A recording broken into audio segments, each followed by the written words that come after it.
अस्सलामुअलैकुम, मेरी आवाज़ आ रही है स्टूडेंट्स?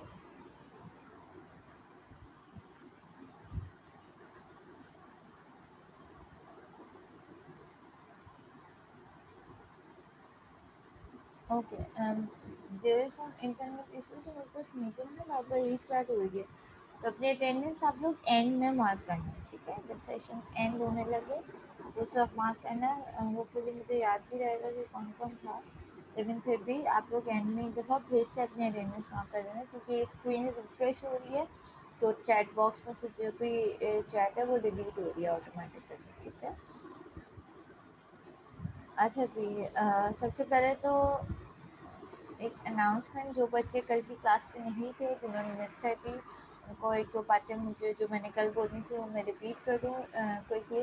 कि भाई संडे को आपकी लैब होगी यूनिवर्सिटी में, ठीक है? जिस तरीके से संडे को हो रही है लैब आई की, उस तरीके से संडे को भी लैब होगी, क्योंकि एक न्यूज़ जो है वो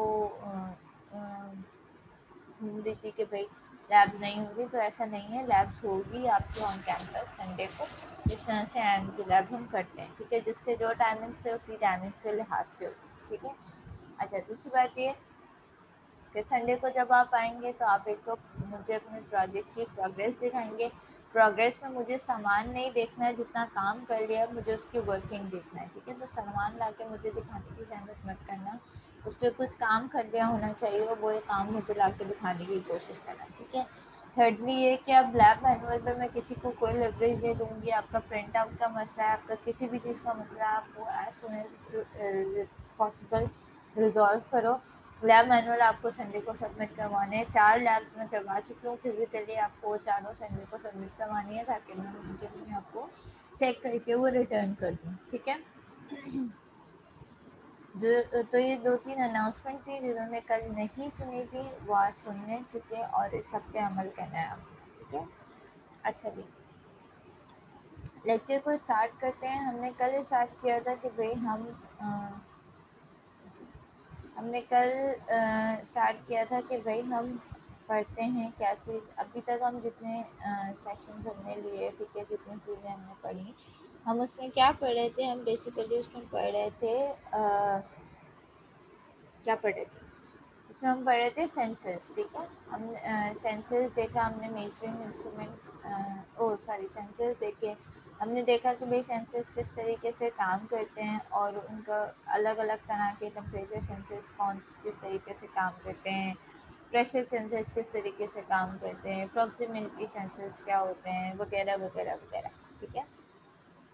एलबीडीटी क्या होता है, डिस्प्लेसमेंट, तो इतनी सारी चीज़ें हमने पढ़ी, ठीक है? अब हम मूव कर रहे हैं टुवर्ड्स द इंस्ट्रूमेंट्स, ठीक है? कि हम जिन उस सेंसर्स को के आउटपुट इनपुट वगैरह मेजर करने के लिए जो इंस्ट्रूमेंट यूज़ करते हैं, ठीक है?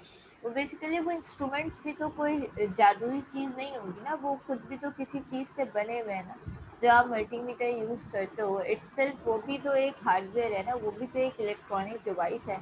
तो वो जो इंस्ट्रूमेंट है वो उसकी कंस्ट्रक्शन किस तरीके से होती है, कैसे वो वोल्टेजेस को मेजर कर रहा होता है, कैसे वो करंट को मेजर कर रहा होता है, कैसे वो रेजिस्टेंस को मेजर कर रहा होता है, तो ये जो मेजर इंस्ट्रूमेंट है इनकी इंटरनल कॉन्फ़िगरेशन, इनकी कंस्ट्रक्शन को बेसिकली अब हम स्टडी करना शुरू कर रहे हैं, ठीक है?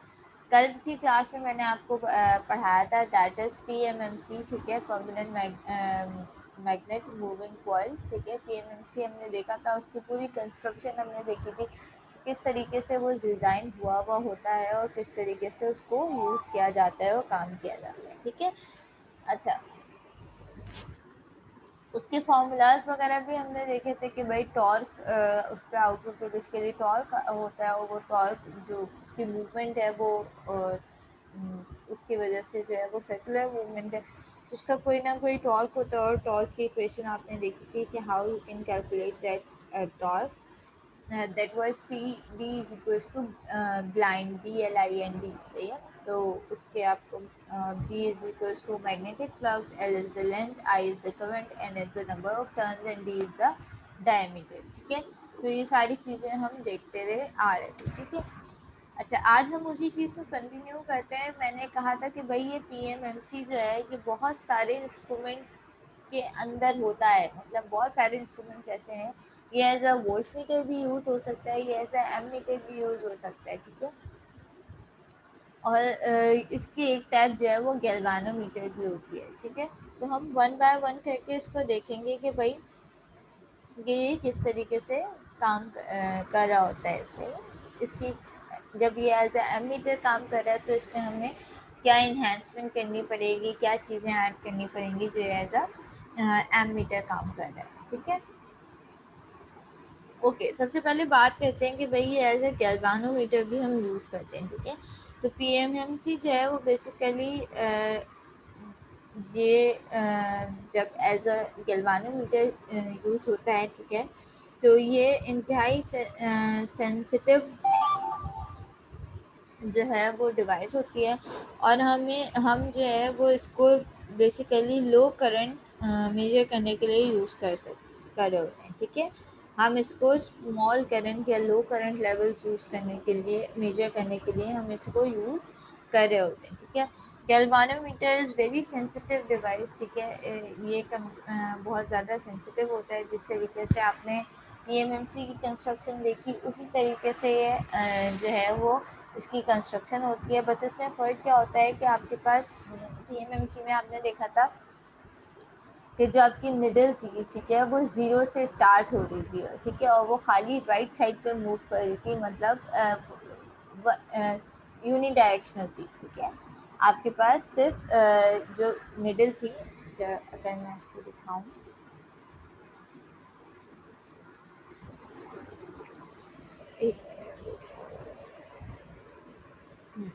हम इसकी बात करें तो देखो ये जीरो से निडल स्टार्ट होती थी और ये 10 तक जाती थी। इट वाज यूनी डायरेक्शनल, ठीक है। जबकि गैल्वानोमीटर में हमारे पास क्या होता है, इसमें इसका जो डिफ्लेक्शन सिस्टम है, बेसिकली इस निडल को कंट्रोल क्या कर रहा होता था, इसका डिफ्लेक्शन सिस्टम कंट्रोल कर रहा होता था, ठीक है। हम कहते थे भाई डिफ्लेक्टिंग फोर्स जो है वो बेसिकली इसको क्या करिए, कंट्रोल करिए, ठीक है। तो गैल्वानोमीटर में फ़र्क क्या होता है, गैल्वानोमीटर में जो होता है वो आपके बेसिकली आपके पास जीरो सेंटर में होता है, ठीक है। आपके पास राइट पे भी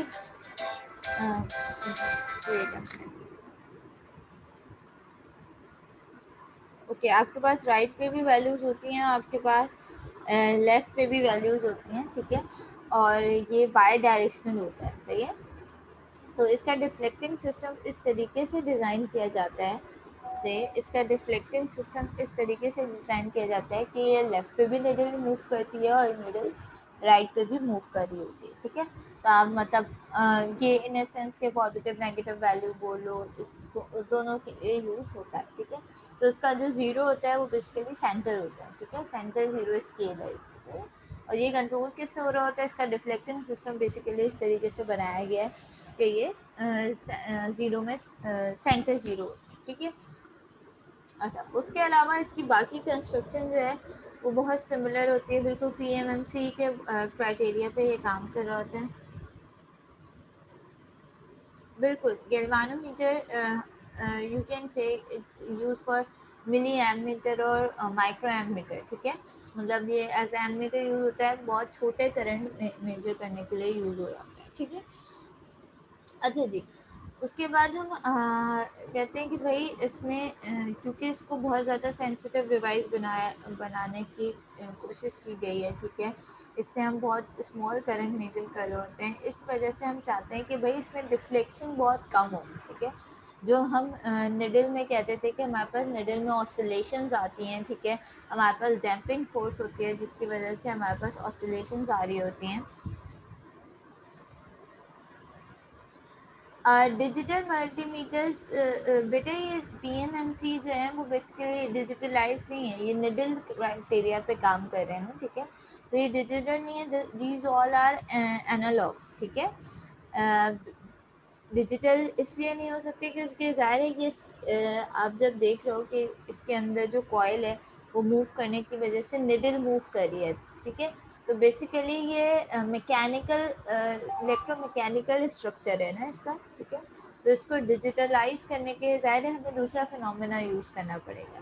दिस इज़ नॉट सेम, ठीक है।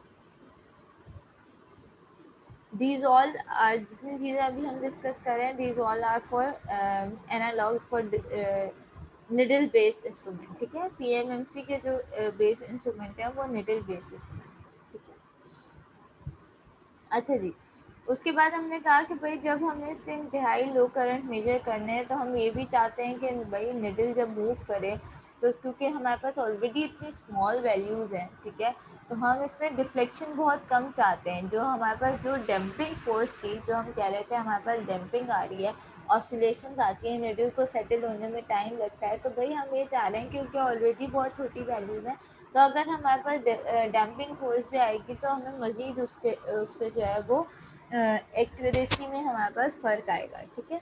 तो हम चाहते हैं कि भाई हम कोई ऐसा क्राइटेरिया बनाएं, कुछ ऐसी चीज़ यूज़ करें कि हम इस निडल को लेस वेटेड बना सकें, ठीक है।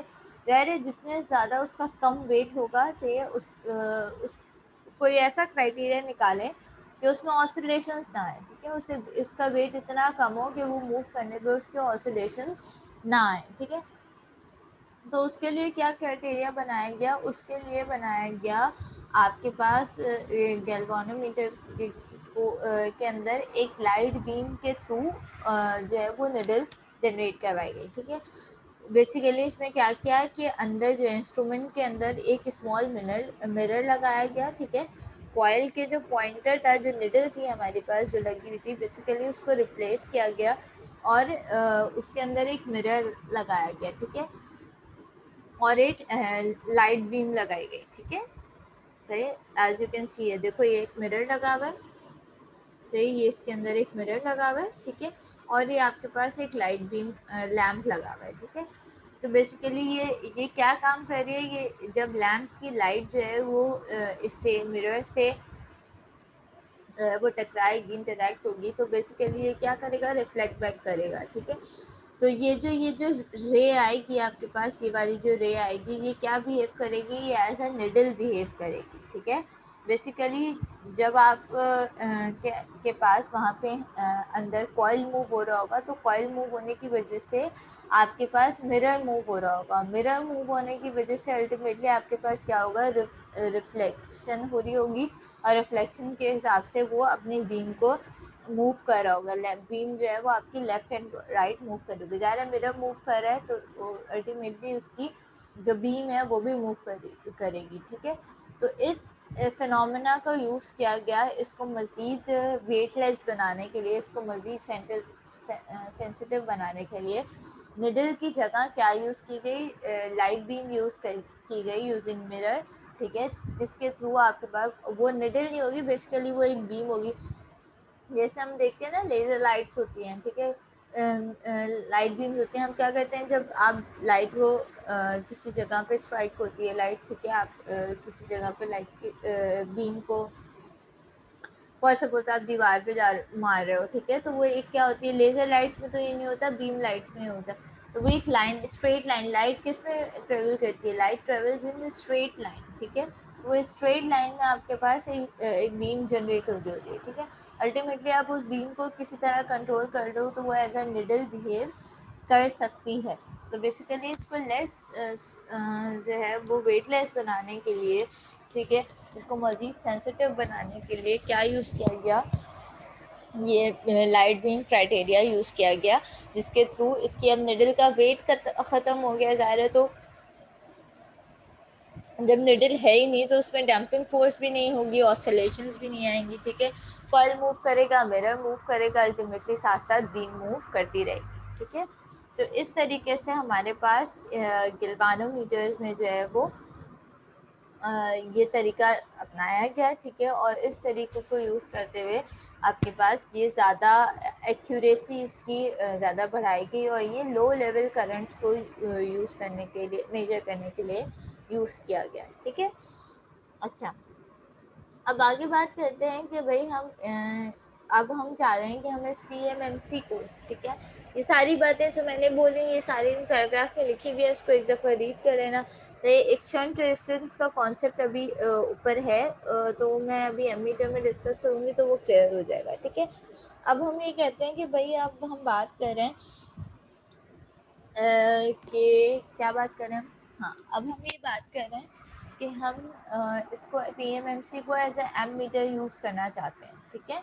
हम चाह रहे हैं कि पीएमएमसी जो है वो हमने एज अ गैल्वानोमीटर देख लिया, ठीक है, गैल्वानोमीटर पे भी बेसिकली करंट ही मेजर हो रहा है। अब हमें बोलना है कि भाई हम अब पीएमएमसी को एज अ एमीटर यूज़ करने जा रहे हैं, इससे करंट मेजर करवाना चाह रहे हैं, ठीक है। हमें ये बात पता है कि जब भी हम करंट मेजर करवाना चाहते हैं, ठीक है, तो हम एमीटर को किस में लगा रहे होते हैं, हम सीरीज़ में कनेक्ट कर रहे होते हैं, ठीक है। अपना जो मल्टीमीटर है, जब आप उसका करंट मेजर कर रहे होते हो तो आप मल्टीमीटर को किस तरीके से कनेक्ट कर रहे होते हो, आप मल्टीमीटर को इन अ सीरीज़ कनेक्ट कर रहे होते हो, ठीक है। जब आप उसे इन अ सीरीज़ कनेक्ट कर रहे हो तो आप ये चाहते हो कि जो आपके पास पीएमएमसी है, सेल्फ इंस्ट्रूमेंट जो है, ठीक है, उसकी जो इंटरनल रेजिस्टेंस हो, ठीक है, तो वो बहुत ज़्यादा कम होनी चाहिए, ठीक है। उसकी जो रेजिस्टेंस हो बहुत ज़्यादा कम होनी चाहिए, मतलब जो इंस्ट्रूमेंट है, ज़ाहिर है वो इंस्ट्रूमेंट की भी तो एक चीज़ में सीरीज़ में कनेक्ट कर रही हूँ, ठीक है, उसकी अपनी भी तो एग्जिस्टेंस है, उसकी अपनी भी तो कोई ना कोई रेजिस्टेंस होगी जो इंस्ट्रूमेंट है, ठीक है। अगर वो रेजिस्टेंस ज़्यादा होगी, ठीक है, अगर तो वो रेजिस्टेंस ज़्यादा होगी तो अल्टीमेटली क्या होगा, अल्टीमेटली उस रेजिस्टेंस के ज़्यादा होने की वजह से आपके पास एक्यूरेट करंट नहीं आ रहा होगा। भाई सीरीज़ में जो है वो एक और रेजिस्टेंस सेट हो गई तो ओवरऑल आपके पास वोल्टेज ड्रॉप भी चेंज हो जाएगा, ठीक है, आपके पास करंट भी ड्रॉप हो जाएगा, करंट भी चेंज हो जाएगा। तो हम ये चाहते हैं कि भाई ये जो एमीटर हम लगा रहे हैं इसकी अपनी रेजिस्टेंस कम होनी चाहिए, ताकि हमारे पास वो सर्किट में इफ़ेक्टिव ना हो, उसकी वजह से हमारे पास सर्किट की वैल्यूज़ जो है वो एक्यूरेट आए, ठीक है। तो इस वजह से जो है वो इसके अंदर जो पीएमएमसी यूज़ किया जाता है उसमें हम एक और रेजिस्टेंस लगा रहे होते हैं, that is a shunt resistance, ठीक है। जब पीएमएमसी को हम as ammeter use कर रहे होते हैं तो बेसिकली हम उसमें एक शंट रेजिस्टेंस भी ऐड कर रहे होते हैं, ठीक है। अल्टीमेटली होता है क्या है कि भाई पीएमएमसी किस क्राइटेरिया पे काम कर रहा है कि भाई आपके पास करंट मेजर करने के लिए यूज़ हो रहा है, जैसे जैसे कॉइल में करंट फ्लो करेगा कॉइल के अंदर से, ठीक है, वैसे वैसे जो है वो आपका पॉइंटर मूव करता रहेगा, ठीक है। अब पॉइंटर आइदर कि वो लाइट बीम हो या वो निडल बेस हो, पॉइंटर जो भी है वो अल्टीमेटली डिपेंड किस पे कर रहा है, वो करंट पे डिपेंड कर रहा है। जितना करंट आपके पास उसमें से गुजर रहा है कॉइल में से, उस हिसाब से आपके पास पॉइंटर मूव कर रहा है, ठीक है। तो यू कैन से कि जो आपके पास पॉइंटर डिफ्लेक्शन है वो डायरेक्टली प्रोपोर्शनल है किसके, आपके पास current flowing in the coil, जितना करंट कॉइल में से गुजर रहा है उसके डायरेक्टली प्रोपोर्शनल है, ठीक है। अच्छा जी, अब इस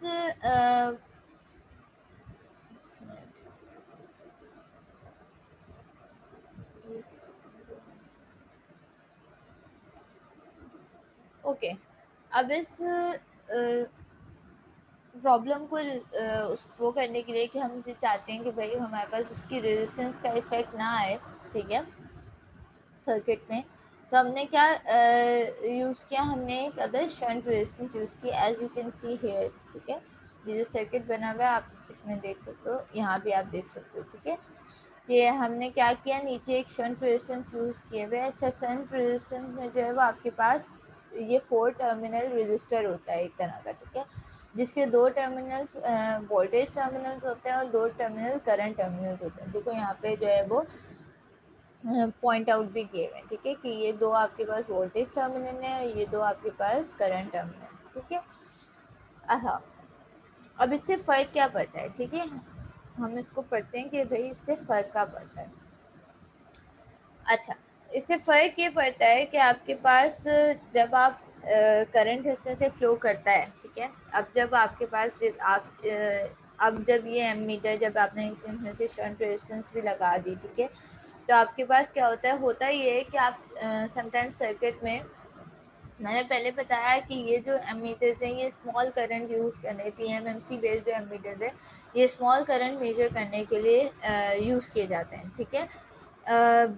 और होता क्या है कि इसमें जो ये कॉइल में जो कॉइल यूज़ की गई हुई होती है ये बहुत थिन वायर यूज़ किए गए हैं, ठीक है।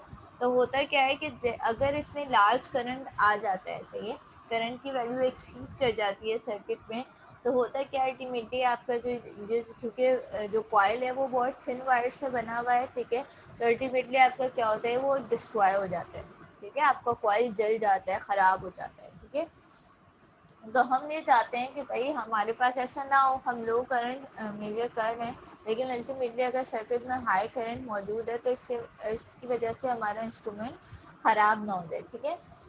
तो लार्जर करंट यूज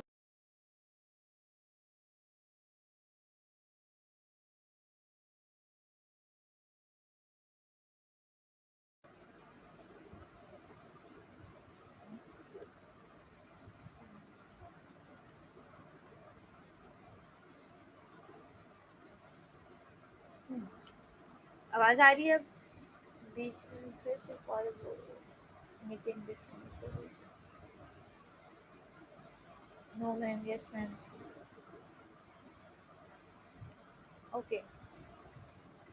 अच्छा, तो लार्जर करंट मेजर करने के लिए, ठीक है, हमने क्या किया, हमने ये एक शंट रेजिस्टेंस लगाया। शंट रेजिस्टेंस लगाने से क्या हुआ कि अल्टीमेटली आपके पास जब करंट आएगा तो वो करंट क्या हो जाएगा, क्योंकि ये पैरेलल में लगा हुआ है, एज यू कैन सी ये पैरेलल में लगा हुआ है, करंट क्या हो जाएगा, डिवाइड हो जाएगा, ठीक है। करंट डिवाइड हो जाता है, तो ये पैरेलल में क्या होता है, करंट डिवाइड हो रहा होता है, ठीक है। वोल्टेजेस सेम होते हैं, करंट डिवाइड हो रहा होता है।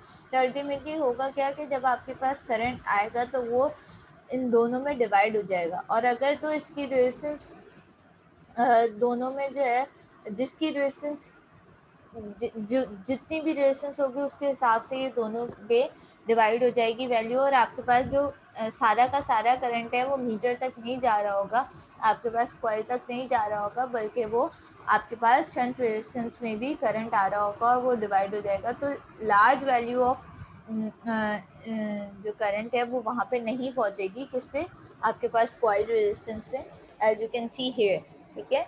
ये देखो, ये कॉइल रेजिस्टेंस है और ये आपका मीटर है और यहाँ पे शंट रेजिस्टेंस लगा हुआ है, ठीक है। ये जो टोटल करंट आ रहा है ये डिवाइड हो रहा है इसमें भी, सही है, इसमें भी और इसमें भी, ठीक है। आई एम और आई एस, टोटल करंट क्या है, आई, और ये डिवाइड हो रहा है आई एस और आई एम में, ठीक है। तो अल्टीमेटली क्या हो रहा होगा, आपके पास सारा का सारा करंट जो है वो मीटर में नहीं जा रहा होगा, ये सेंस रेजिस्टेंस में डिवाइड हो रहा होगा। तो इससे आपका मीटर जो है वो, जो इसकी कॉइल वाइंडिंग्स हैं वो जलेंगी नहीं, वो इसको कोई मतलब वो डिस्ट्रॉय नहीं होंगी लार्ज करंट वैल्यू पे भी, ठीक है। अब इसका रेशो किस तरीके से होगा। अच्छा, शंट रेजिस्टेंस की जो रेजिस्टेंस है वो यूजुअली बहुत कम रखी जाती है, लो रेजिस्टेंस रखी जाती है, ठीक है। अब इस तरीके से ये इस पे वैल्यूज किस तरीके से आएंगी और किस तरीके से डिवाइड होगा, ठीक है। क्या रेजिस्टेंस रखनी चाहिए, एफ एस डी वैल्यू क्या होती है, इससे ये सारी चीज़ें हम इस न्यूमेरिकल के थ्रू देखते हैं, ठीक है। कि क्या टोटल करंट क्या आ रहा, तो हम उस शंट रेजिस्टेंस से हमें फ़ायदा क्या हुआ, ठीक है। तो ये अच्छा, एफ एस डी क्या होती है, F S D stand for full scale deflection, ठीक है। कल भी मैंने शायद बताया था कि फुल स्केल पे कितना जो है वो एफ एस डी मैंने कल बताया था क्या होता है,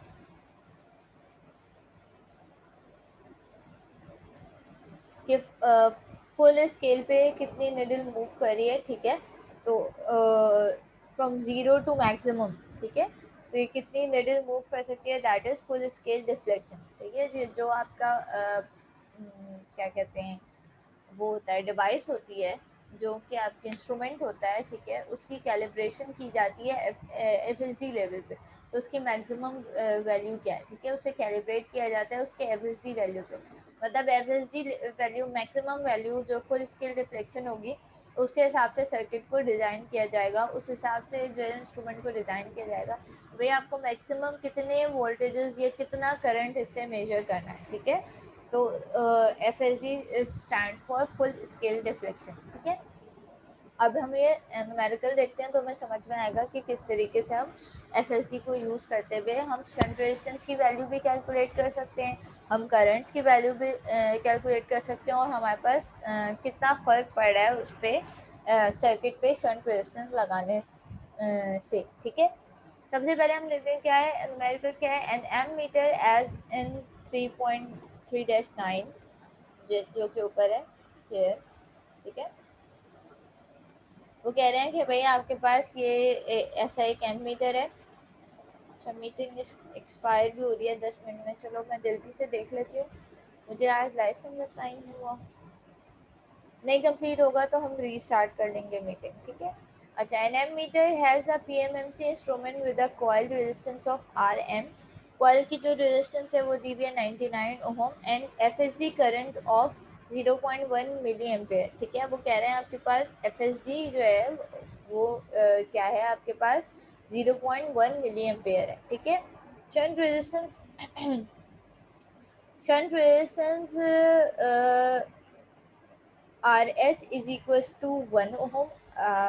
आर एस की वैल्यू क्या है, शंट रेजिस्टेंस की वैल्यू क्या है, 1 ओम है। अब आप देख सकते हैं कि आपके पास जो कॉइल की रेजिस्टेंस है वो 99 ओम है और शंट रेजिस्टेंस 1 ओम है। तो कितना डिफरेंस है दोनों में। ठीक है, शंट रेजिस्टेंस को बहुत स्मॉल रेजिस्टेंस रखा जाता है। ठीक है, determine the total current passing through the ammeter at F S D. Total current find out करना है आपको एफ एस डी पे। ठीक है, 0.5 एफ एस डी पे। ठीक है, और 0.25 एफ एस डी पे। ठीक है, आपको इन तीनों पे करंट मालूम करना है। अच्छा, ये एफ एस डी क्या गिवन है, बेसिकली ये आपके पास आई एम की वैल्यू है। ठीक है, आई एम की वैल्यू मतलब मीटर पे जो जितना मैक्सिमम करंट आ रहा है। ठीक है, I M that is here. ठीक है, या आपके पास एफ एस डी जो है वो बेसिकली किसको रिप्रेजेंट कर रहा होता है, वो मीटर के मैक्सिमम करंट को रिप्रेजेंट कर रहा होता है। ठीक है, टोटल करंट जो आ रहा है उसको नहीं, जो मीटर पे करंट आ रहा है दैट इज आई एम, उसको रिप्रेजेंट कर रहा होता है। ठीक है, तो हमने सबसे पहले हम किसके लिए निकाले हैं, हम एफ एस डी के लिए निकाले हैं। ठीक है, मीटर पे करंट क्या आ रहा है, सही है, हमने कहा आई एम आ रहा है सॉरी, मीटर पे करंट क्या आ रहा है, आई एम आ रहा है, और रेजिस्टेंस क्या गिवन है, आर एम गिवन है। ठीक है, तो इसका मतलब अगर मुझे इसके वोल्टेजेस निकालने हैं तो क्या वोल्टेजेस आएंगे, V M is equal to I M into R M. ठीक है, आई एम क्या है हमारे पास 0.1 मिली एम्पेयर, आर एम क्या है, आर एम भी गिवन थी, सही है 90, आई एम ये रही, आर एम ये रही। ठीक है, 99 ओम मल्टीप्लाई बाय 0.1 मिली ओम किया तो हमारे पास आ गया 9.9 मिली वोल्ट। ठीक है, ये मेरे पास क्या आ गई, वी एम आ गई, वोल्टेजेस आ गए। ठीक है, अच्छा, क्योंकि दोनों रेजिस्टेंसेस पैरेलल में कनेक्टेड है इसका मतलब वोल्टेजेस सेम है दोनों पे, करंट डिफरेंट होगा। ठीक है, वोल्टेजेस सेम है, पैरेलल कनेक्शन में वोल्ट सेम होते हैं, करंट डिफरेंट होता है। ठीक है, तो हमने क्या कहा कि भाई वी एम मेरा किसके बराबर है, यही वी एम मेरे बराबर है आई एस आर एस के। ठीक है, जो वोल्टेजेस आ रहे हैं बेसिकली शंट रेजिस्टेंस पे भी यही वोल्टेजेस आ रहे होंगे। शंट रेजिस्टेंस क्या है, आर एस है, उस पर करंट क्या आ रहा है, आई एस आ रहा है। ठीक है, अब मुझे दो चीज़ें इस इक्वेशन में, मुझे दो चीज़ें पता है, मुझे वी एम पता है। ठीक है, और मुझे आर एस पता है, शंट रेजिस्टेंस भी गिवन थी दैट इज 1 ओम। ठीक है, मुझे आर एस पता है, मुझे वी एम पता है, इसका मतलब मैं शंट करंट निकाल सकती हूँ दैट इज आई एस। ठीक है, तो हमने V M divide by R S किया तो हमने शंट करंट निकाल दिया दैट इज 9.9 मिली एम्पेयर। ठीक है, अब मैं टोटल करंट निकालना चाहूँ कि भाई टोटल आई क्या आ रहा था, I is equal to I S plus I M. ठीक है, टोटल करंट कितना आ रहा था, जितना शंट पे आ रहा है और जितना मीटर पे आ रहा है, दोनों का सम करेंगे तो हमारे पास क्या आ जाएगा, हमारे पास आ जाएगा टोटल करंट। तो टोटल करंट अल्टीमेटली आपके पास क्या है, 10 मिली एम्पेयर टोटल करंट। ठीक है, अब आप यहाँ पे देख सकते हो इस न्यूमेरिकल में कि आपके पास शंट रेजिस्टर पे कितना करंट आया, 9.9 मिली एम्पेयर। ठीक है, और वहाँ कितना करंट आ रहा था मीटर पे, मीटर पे कितने करंट था, 0.1 मिली एम्पेयर। इसका मतलब कि आपके पास अगर लार्ज करंट आएगा, ठीक है, तो किस पे ज़्यादा ज़्यादा करंट किस पे आ जाएगा, आपके पास शंट रेजिस्टेंस पे आ जाएगा, और मीटर तक आपके पास उतनी रेजिस्टेंस इतना करंट पहुंचेगा ही नहीं। ठीक है, दैट इज 0.1 मिली एम्पेयर। ठीक है, तो इसका मतलब मीटर तक आपके पास उतना करंट जाएगा नहीं, तो मीटर के जो हम ये कह रहे थे कि लार्ज करंट की वजह से वो जलने का उसकी वाइंडिंग जलने का डाउट होगा, वो आपके पास ऐसा नहीं होगा, बल्कि मीटर आपका सही और सलामत रहेगा। ठीक है, और मीटर को लार्ज करंट उस इस शंट रेजिस्टेंस की वजह से मीटर तक वो करंट डिवाइड हो गया और मीटर तक आपके पास लार्ज करंट पहुंचा ही नहीं। ठीक है, अच्छा, ये थी एफ एस डी पे। अब उन्होंने कहा कि भाई 0.5 एफ एस डी पे आप निकाले। 0.5 एफ एस डी के लिए हमने क्या किया कि अब हमने आई एम को जो 0.1 मिली एम्पेयर था उसको मल्टीप्लाई करवा दिया 0.5 से, तो उसकी वैल्यू क्या आ गई, 0.05 मिली एम्पेयर हो गई। हमने उसी तरह दोबारा से वी एम निकाला, आई एम आर एम करके अब की बार हम आई एम क्या यूज़ करेंगे, 0.05 मिली एम्पेयर यूज़ करेंगे, multiply by 99 ohm 4.95 milli volts हो गया, ठीक है। अगेन हमने आई एस निकाला और हमने आई निकाला टोटल करंट, ठीक है। जब हमारे पास एफ एस डी की वैल्यू क्या हो गई, 0.5 हो गई, ठीक है। थर्ड फिर हमने 0.25 के लिए भी निकाला, 0.25 के लिए अब आई एम की वैल्यू 0.25 से मैं क्विकली इसलिए चल रही हूँ कि ताकि मैं दूसरा न्यूमेरिकल भी करवा पाऊँ। तो ये सामने सॉल्व हुआ हुआ है, आई गेस समझ में आ रहा होगा। नहीं समझ में आया तो मुझे बीच में इंटरप्ट करके पूछ लेना, ठीक है। अच्छा, 0.25 एफ एस डी के लिए हमने क्या किया, आई एम को अगेन मल्टीप्लाई करवा दिया 0.25 से। 0.25 से जब आई एम को मल्टीप्लाई करवाया तो अल्टीमेटली आपके पास आउटपुट आया 0.025 मिली एम्पेयर। अगेन हमने वी एम निकाला, फिर हमने उस वी एम को यूज़ करते हुए आई एस निकाला, और हम अगेन देख सकते हैं कि हमारे पास शंट करंट कितना आया, 2.47 मिली एम्पेयर, और आपके पास मीटर करंट कितना था, 0.025 मिली एम्पेयर। तो दोनों में अच्छा खासा फर्क है, ठीक है। तो अल्टीमेटली इस एफ एस डी की वैल्यू यूज़ करते हुए आप क्या कर सकते हैं, इस एफ एस डी की वैल्यूज़ को यूज़ करते हुए हम अपना जो मीटर होता है, एम मीटर होता है, उसको क्या कर रहे होते हैं, हम उस एम मीटर को अपने कैलिब्रेट कर रहे होते हैं, ठीक है। तो हम इस एफ एस डी की वैल्यू को यूज़ करते हुए हम अपने एम मीटर को जो है वो कैलिब्रेट कर सकते हैं, ठीक है। So as you can see, the total ammeter current in example 3.3 is 10 milliampere when the moving coil instrument indicates the FSD. जब FSD था तो आपके पास कितना था टोटल करंट, आपके पास 10 milliampere था इधर, ठीक है।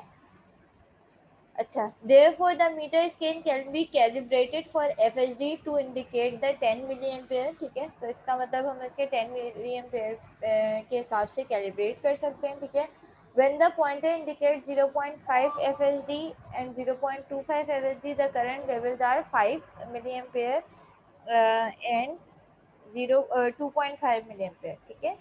जब हमने 0.5 एफ एस डी पे निकाला और 0.25 एफ एस डी पे निकाला तो हमारे पास टोटल करंट कितना आया, 5 मिली एम्पेयर और 2.5 milli ampere. Thus the ammeter scale में be calibrated for linearly represented all current level from 0 to 10 milli ampere. इसी तरह के इस तरीके से हम 0 से लेकर 10 मिली एम्पेयर तक के लिए किसी भी करंट के लिए इसको सारे करंट लेवल के लिए हम इसको कैलिब्रेट कर सकते हैं इस तरह, ठीक है।